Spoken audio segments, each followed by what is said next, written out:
Let's just jump right into it. And as it goes, I'll bring up things that I'm extremely confused about. Decent amount of my time here in Congress sitting through panels and hearings of men attempting to restrict the rights of women and telling us that it's for our own good. Um, but I want to dive a little bit more deeply into why this issue with targeting trans women in sports is particularly problematic, not just for trans girls, but for all of us.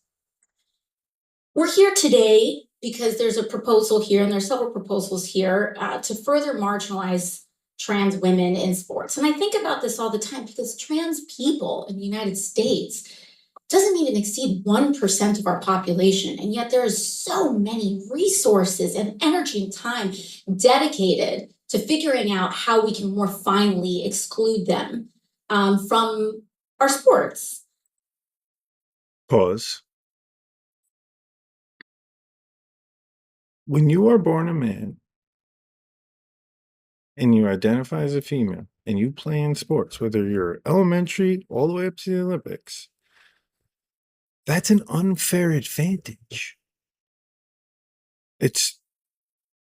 And because that's so unfair, eventually, over time, there will be no more women's sports.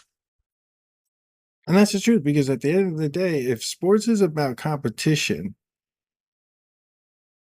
a girl can't compete against a male who identifies as a female. And to even suggest putting drugs into the person is wild, especially children. And I thought, why so much effort and dedication on such a tiny portion of the US population when there virtually is no major issue that is precipitating? And started to realize that a lot of these proposals here involve invasion of privacy of all women. Ms. Goss Graves, can you tell? Pause, I'm sorry. When she says of all women, she does not mean born biological, but she also means identify as a woman. Tell us a little bit about what sex testing looks like for youth in states with trans athletic bans. It's terrible. In some states, any individual could challenge whether someone is a girl enough to play. In some states, it requires actual genital verification, which is shocking. And there aren't, it's not as if they're. And let me just stop you right there. You said. Yeah, let's just stop. When you're born, on your birth certificate, doesn't it say male, female? So why would it be appalling? Why would you even be checking? Let's continue. That there are some proposals. I mean, we've seen this in Ohio. There was a proposed ban on trans athletes that originally allowed for genital examinations on minors in order to quote unquote protect women. Is that correct? Unfortunately, yes. And so we're seeing here in this guise, under the guise of not only trying to further marginalize trans women and girls, we are talking about opening up all women and girls to genital examinations when they are underage. That's right. Potentially just because someone can point to someone and say, I don't think you're a girl. That's correct. And we're saying this in an environment of a post-Dobbs America where states are criminalizing access to abortion and want nothing more. Time.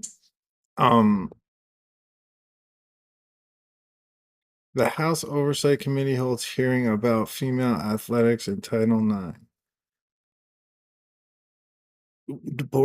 I'm not really sure why the abortion thing is being brought up, but okay.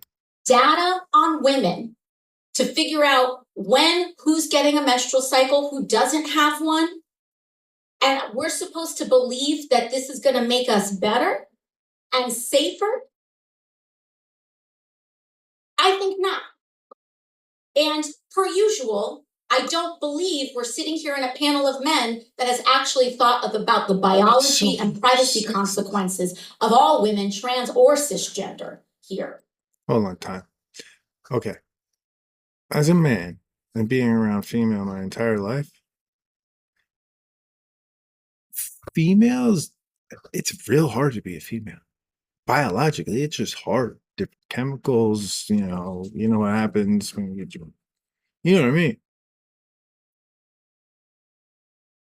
I don't know if you'd really want to be a female if you knew all the what they're born with, things that they have to deal with. Ms. Goss-Graves, in addition to that, are there certain groups more likely to face discrimination under these bans?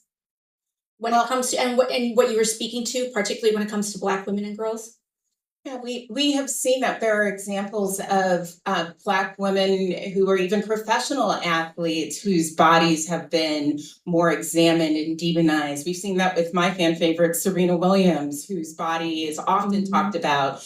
That sort of challenging Beautiful them body. for who they are, if it is codified into law, is something that we would expect to see. And this also deeply intersects with a secondary issue, which is racial bias in the medical field. When we have vast proportions of populations that have been studied and tested are not racially or otherwise identity-based representative of the broader US population. And so what gets determined as a norm oftentimes gets pegged to largely white populations that have been studied, and then Black women and girls are then further subject to marginalization. This has been in your experience and what you've seen as well, right? That's correct. And so we're supposed to sit here on this side of the dais and to ranking member Lee's point, see a party that has voted against women's access to abortion, voted against our right, the Lilly Ledbetter Equal Pay Act, voted against the Violence Against Women Act, voted against our right to have access to contraception, and also doesn't even vote for equal funding, equitable funding in women's sports. And I'm supposed to believe that this is who's looking out for my best interests? I think not. And to that, I yield back.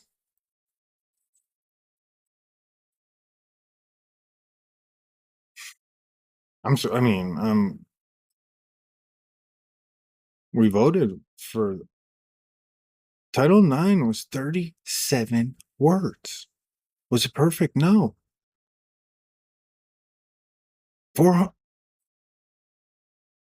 Yeah, but let's go back.